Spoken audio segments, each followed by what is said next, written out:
তার দেওয়া সতর্ক বাণী কেমন? আল্লাহ তাআলা মানুষকে পৃথিবীবাসীকে সতর্ক করতে চান। সতর্ক বাণী হিসাবে অনেক আয়াত কোরআনে আছে। আল্লাহ তাআলা কোরআনে কারীমের মধ্যে মানুষকে সতর্ক করার জন্য নবী রাসূলদেরকে পাঠিয়েছেন এবং নবীদেরকে জানিয়েছেন, হে নবী, আপনি দ্বীন প্রচার করুন এমনভাবে আপনার অন্তরে ভয়, দ্বিধা, সংকোচ এগুলো যেন না থাকে।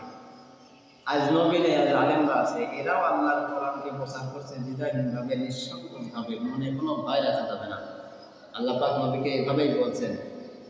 আল্লাহ পাক রব্বুল আলামিন বলেন, হে নবী, আপনি যখন দ্বীনের দাওয়াত দিবেন মানুষের কাছে এমনভাবে দ্বীন প্রচার করবেন যেন মানুষ আপনার দ্বীনকে গ্রহণ করে।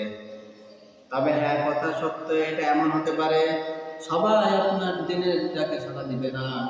কিছু মানুষ আছে এরা আপনার দ্বীনকে মুখ ফিরিয়ে নেবে, এরা আপনার ডাকে সাড়া দিয়ে আসবে না। আল্লাহ পাক রব্বুল আলামিন বলেন, হে নবী, আপনি কিন্তু দ্বীন প্রচার করার সময় কখনো আপনার মনে সংশয়, দ্বিধা, দ্বন্দ্ব এগুলো রাখবেন না। কারণ আপনাকে বাঁচানোর দায়িত্ব আমি আল্লাহ।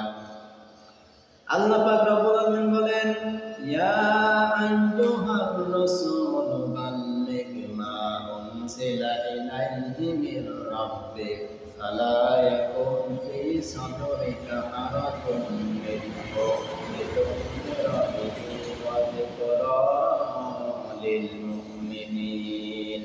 আল্লাহ পাক রব্বুল আলামিন বলেন, নবী, দ্বীন প্রচার করার সময় অবশ্যই আপনি আপনার রবের দিকে তাকিয়ে করবেন।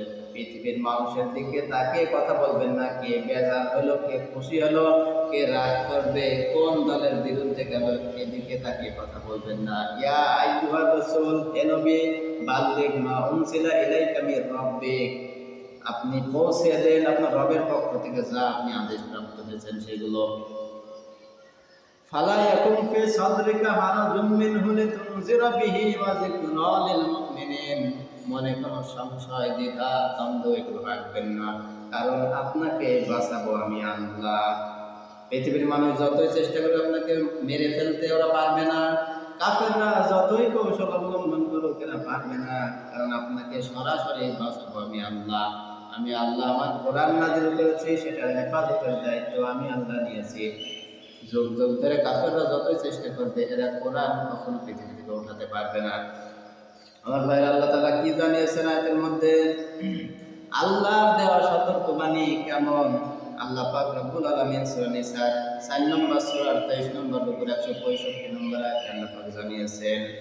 আল্লাহ পাক রব্বুল আলামিন বলেন, রাসূলাম মুবাশশিরিনা ওয়া মুনদিরিনা লিয়াল্লা ইয়াকুনা লিন-নাসি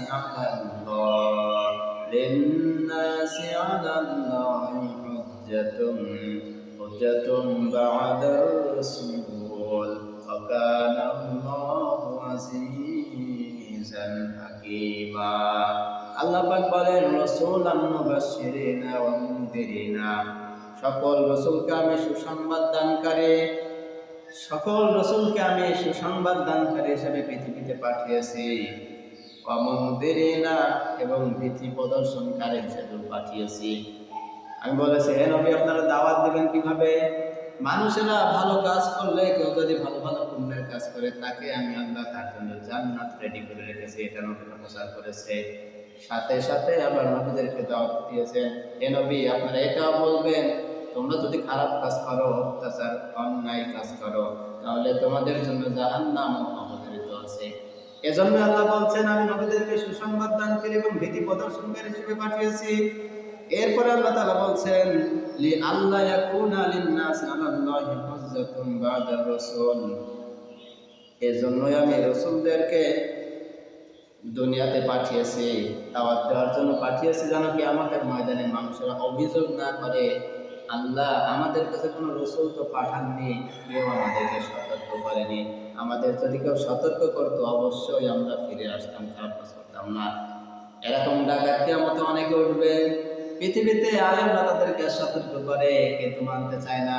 কিয়ামতের কঠিন ময়দানে দাঁড়িয়ে হিসাবের সময় বলবে, আল্লাহ আমাদেরকে কোনো হুজুররা নিষেধ করেনি। এরকম মিথ্যাবাদী ডাকাত বাংলাদেশে অ্যাভেলেবেল আছে। এজন্য এই মানুষগুলো যেন কিয়ামতে এরকম কথা না বলতে পারে, এজন্যই আল্লাহ পাক রব্বুল আলামিন পৃথিবীতে নবী পাঠিয়েছেন। এখন নবী নেই, নবীদের ওয়ারিস হিসেবে আলেমরাও কিন্তু কোরআনের কথা বলছে। কিন্তু আপনি কোরআনের কথা মানা তো দূরে থাক।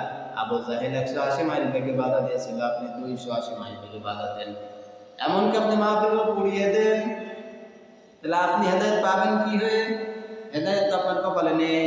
কিয়ামতের ময়দানে হাজার হাজার মানুষকে কোরআন শোনা থেকে বিরত রাখলেন, এই অপরাধে মানুষ মামলা দায়ের করবে, কিয়ামতের ময়দানে মানুষ আপনার উপরে শুরু করে দেবে বিচার। কিন্তু এরপর আল্লাহ বলছেন ওয়াকান আল্লাহু আজিজান হাকীমা, আল্লাহ তাআলা বলেন আমি মহা পরাক্রমশালী প্রজ্ঞাময়।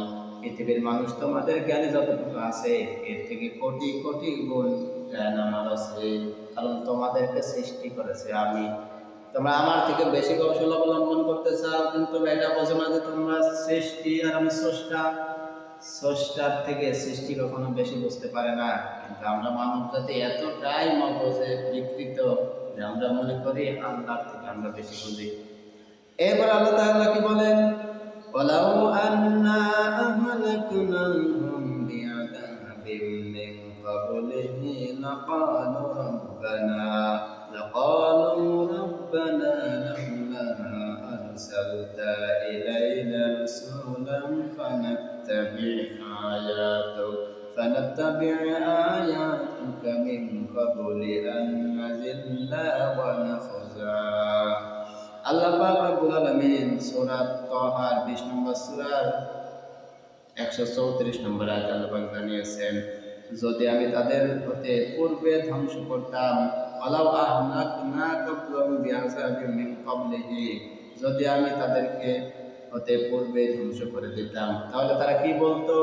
তাদেরকে অবকাশ না দিয়ে যদি আমি তাদেরকে ধ্বংস করে দিতাম, খারাপ কাজ করছে ছাড় না দিয়ে যদি সাথে সাথে আযাব নাযিল করতাম, তাহলে তারা কিয়ামতে কি বলতো? বলতে হে আল্লাহ, কেন আমাদের কাছে একটি রাসূল আপনি পাঠালেন না? কিন্তু তারা খারাপ কাজ করেছে, আমি তাদের কাছে রাসূল পাঠিয়েছি, সতর্ককারী পাঠিয়েছি। রাসূল সাল্লাল্লাহু আলাইহি ওয়াসাল্লামকে আল্লাহ তাআলা মানব জাতির জন্য পৃথিবীতে রহমত স্বরূপ পাঠালেন। এরপরেও কাফেররা তাকে বুঝতে পারলেন না, মানুষ তার উপরে অত্যাচার শুরু করে দিল। এরপরে তারা কি বলবে? রব্বানা লাউলা আরসালতা ইলাইনা রাসূলান ফানাত্তাবি আয়াতুকা মিন ক্বাবলি আন নাযিল্লা ওয়া নাখযা, পাঠালে আমরা তাদের কথা মেনে চলতাম।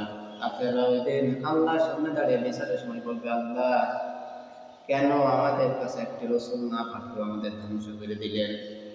আজ বর্তমান জামানায় যারা অসৎ কাজ করে, অন্যায় কাজ করছে, অপকর্ম করছে, এদেরকে আল্লাহ এই আয়াতের দিকে আমার মনে হয় তাকিয়ে ছাড় দিচ্ছে, কারণ এদেরকে পাকড়াও করবেন আল্লাহ এমন সময়, কিয়ামতে যেন এরা আল্লাহর সামনে এরকম কথা না বলতে পারে।